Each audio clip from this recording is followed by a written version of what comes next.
Okay, start with this image, if you would. 105 acres, rolling hills, beautiful woods, manicured lawns, and many spots have this spectacular view of Little Traverse Bay up in northern Michigan. This is Greenwood Cemetery in Petoskey. It's, undeniably peaceful now, an active municipal cemetery, sure, but it's also an approved arboretum. You've got these amazing copper beech trees, deer, turkeys. It's quite serene. Right. And what's so fascinating really is how that serenity today is just such a stark contrast to the community's past. The sources you shared, they aren't just a guide to this, quiet place. No, they're like a shortcut, a direct lens into the pretty dramatic, often chaotic story of Petoskey itself. We've got the details on the cemetery now, its rules, but also the town's founding back in 1873, which was incredibly fast, almost frantic. Okay. And then a deep dive into this one moment of just extreme crisis, the 1918 Spanish flu pandemic right there in town. Okay, right. Let's unpack this then. So our mission here is to trace how this community that was literally founded almost overnight when the railroad showed up, how it dealt with this invisible enemy. Yeah. An enemy that basically arrived, as you said, right alongside a national hero almost. We want to see how a place like Greenwood, with its 10,000 plus markers, stands today as this symbol of peace, despite being built on a foundation of, frenzy, sacrifice, and intense panic just over a century ago. It's the sheer force of that history we're trying to grasp, isn't it? The speed of its birth and then the speed of its crisis, all contained within this place that's now, dedicated to stillness. Let's start with the idea of order then. The size of Greenwood is, it's staggering. It's run jointly by the city of Petoskey and 2 townships nearby. Right, Bear Creek and Resort Township. Exactly. And the amount of work needed just to keep this place looking serene, it's immense. We're talking 105 acres, over 1,000 trees, including that really rare copper beech you mentioned. Yeah, beautiful tree. And they maintain, get this, 4.4 miles of paved road and another 2.4 miles of unpaved road inside. And it's not just basic upkeep, is it? The sources make a point of saying it's a perpetual care cemetery. Okay, what does that mean exactly for the listener? Well, basically, it means its maintenance isn't really dependent on, say, annual city budgets or fundraising drives. It's guaranteed. There's an endowed fund set up specifically for its upkeep. Oh, okay. That's why you see this extraordinary level of manicured order year after year. It's funded perpetually. That extreme order. That's kind of the key here, isn't it? Because it feels like a very intentional contrast to the chaos of the town's rapid founding that we're going to talk about. I think so, absolutely. And this commitment, this perpetual care, it lets the grounds serve these dual purposes. It's a place for grieving, of course. Of course. But they actively encourage people to use it for solitude, meditation, walking, hiking, all year round. And think about the commitment behind their winter policy. It's pretty unique. The skiing one. Yeah.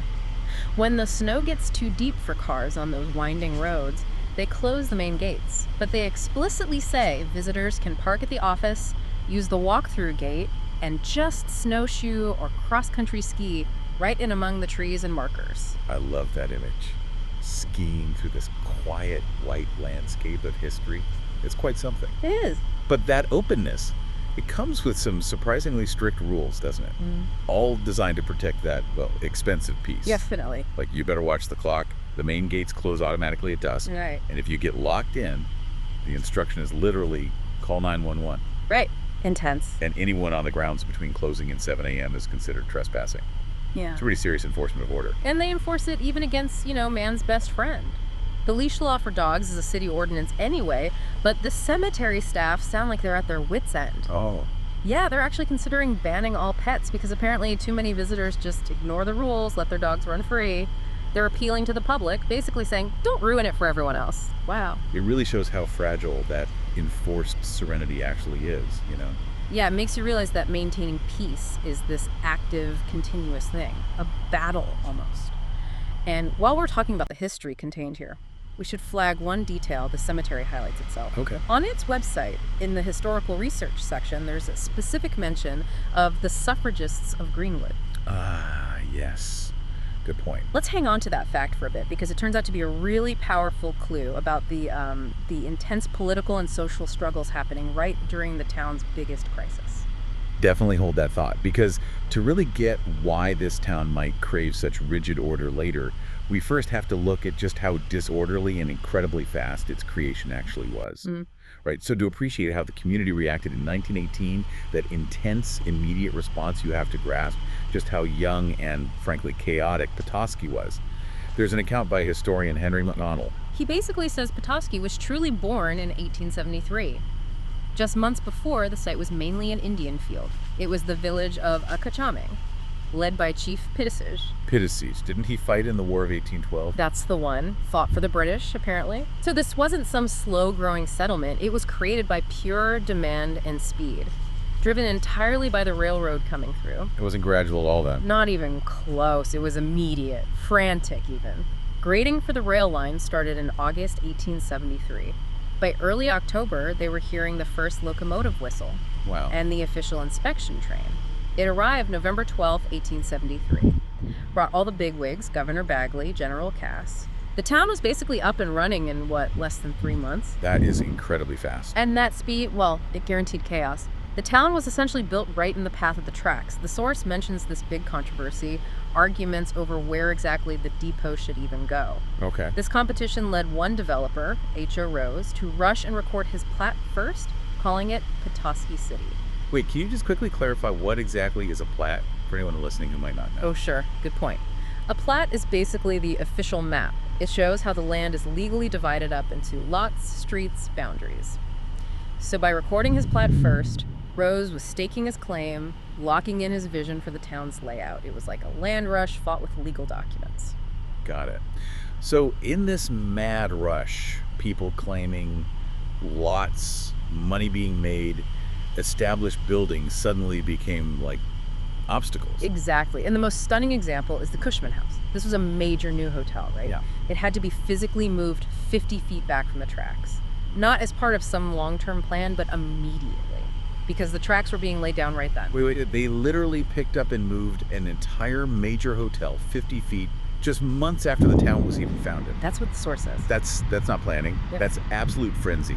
That's the definition of community just prioritizing speed and immediate need over everything else. It absolutely is. This history shows a town that just didn't have the luxury of slow, planned growth. No established institutions, really. It was thrown together, full of this kinetic energy, constant disruption, always adapting on the fly. Okay. And that kind of collective muscle memory, quick, decisive, even chaotic action, it sets the stage perfectly for the crisis that hits just 45 years later. Okay, let's shift gears. October 1918. The national backdrop here is really crucial, isn't it? Very. World War I is grinding towards its end, but the U.S. is still all in, desperately trying to fund the effort with these huge Liberty Bond campaigns. Right, everywhere. And at the same time, there's this intense political drama. The women's suffrage amendment had just failed in the Senate, missed the two-thirds majority it needed. Close, but not enough. So the country's focus is really on war, politics, patriotism, all of which kind of masked this invisible threat that was coming. And what's genuinely remarkable here, I think, is how the flu's arrival was so directly tied to that very patriotic war effort. This Right. wasn't some slow creep. No. The second wave, the really virulent Spanish flu, the one causing blue skin, death by suffocation, just horrible, it came directly to Petoskey through this high-profile celebratory tour. You mean John Philip Sousa, right? The March King. That's him. Sousa's Jackie Band, part of the Navy Band Battalion. They were touring the country, raising money for Liberty Bonds. Big patriotic push. Sure. They performed right there in Petoskey, September 21st, 1918. Huge civic event, everyone turns out, and the disease basically arrived as their immediate passenger. Wow. The fallout was instant. Pretty much. Just days later, the Jackie Band itself had to be quarantined down in Bay City because so many members were sick. Oh, wow. And locally, right away, Dr. Neihart got a mild case after treating one of the band members. And get this, some young girls who had apparently danced with the band members at the event, they got sick immediately too. Oh, nah. Then the full epidemic just hit like a tidal wave on October 7th. Just boom. Yeah. The Petoskey Evening News reported 2,000 citizens, which was a huge chunk of the population, then were stricken all at once. And the deaths started right away. Mrs. Eva Mae Shanley, only 34 years old. She was the first resident recorded to die from it. Awful. So Given that history we just talked about, that frantic, immediate action, the town mobilized instantly, I assume. They did. Everything just stopped. Public gatherings, church services. Yep.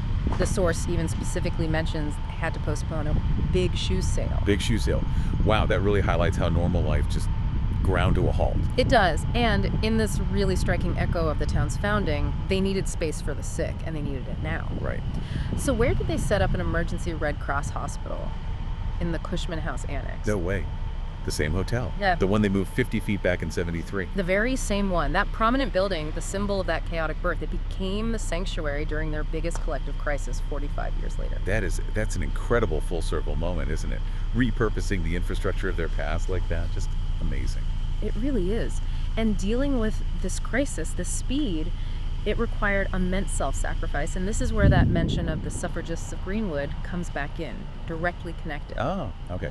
How so? The sources really highlight the bravery, the sheer selflessness of Petoskey women, teachers, nurses, like a 24-year-old nurse, Mrs. Helen Kashiko. They worked tirelessly, ceaselessly at that emergency hospital and going into people's homes. Wow, that's true heroism. It absolutely was. And tragically, Mrs. Kashiko herself later died from the flu she was fighting. Oh, that's heartbreaking. 24 years old. Just devastating. But this female heroism, it was immediately picked up on politically. Right, you mentioned the suffrage connection. Yes. The local newspaper on October 14th used these women's actions, their service, to directly challenge the local men.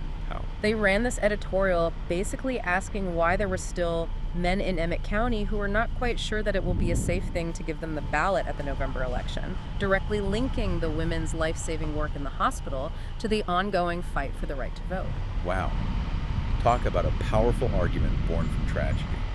Using their sacrifice right there in the moment. Absolutely. And the sacrifice was immense. By the end of 1918, Petoskey had lost about 48 people to the flu. And the hardest hit group, people in their 20s and 30s. The young, the productive core of the community. And if we zoom out again, connect this back to the war effort that Sousa's band was promoting. The scale of the pandemic and the military itself was just staggering. Unbelievable numbers. More U.S. soldiers actually died from the flu, like 30,000 before they even got to France, another 16,000 in Europe that were killed in combat during World War I. Yeah, the combat deaths were around 26,000. The flu killed far more. It just shows the sheer power of this invisible enemy they were facing. Overwhelming. It really was. And you can almost feel the desperation in the prevention rules the city council issued. Some were common sense, sure. Like what? Things like keep your hands clean and keep them out of your mouth, and they pushed the 3 C's. Clean mouth, clean skin, clean clothes. Standard hygiene stuff. Right. Makes sense. But it's the final piece of advice that really speaks volumes about the fear they were trying to fight. What was that? The final admonition was, don't worry or get frightened. There is no other preventative of disease that is so potent as good health and contented mind. Wow. Don't worry or get frightened. After seeing young, healthy people die so quickly. Exactly. They were trying to instill some kind of mental resistance almost, telling people to just relax, stay content. It shows how utterly powerless they must have felt against this thing. A contented mind was a pretty radical, almost desperate prescription in October 1918. #outro. So where does this all leave us?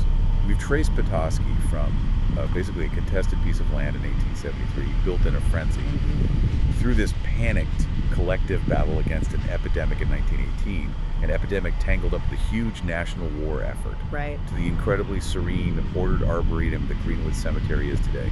Those 10,000 plus markers standing there in silence, they're witnesses to a history that was anything but peaceful or planned. It really raises an important question, doesn't it? When we visit places like Greenwood today, these sanctuaries of calm, perpetually cared for, governed by strict rules, we tend to look for individual stories, quiet reflection. Yeah, that's usually the goal. But when you factor in that the 1918 crisis was so intertwined with massive patriotic campaigns, the town's chaotic land rush origins, local political battles like suffrage, it makes you wonder. Under what? Well, how much of a community's enduring identity, the identity we now associate with peace and order, like at Greenwood, is actually built not on tranquility at all, but on the raw, necessary force of collective panic, intense self-sacrifice, and grappling with immediate, overwhelming crisis. That the order we see now is really the hard-won product of past disorder. That's a powerful thought. So for you, listening now, what's structure in your own community? Maybe a park, a monument, even just a quiet corner might mask its own intense story of struggle. That's something to think about next time you seek out a moment of peace.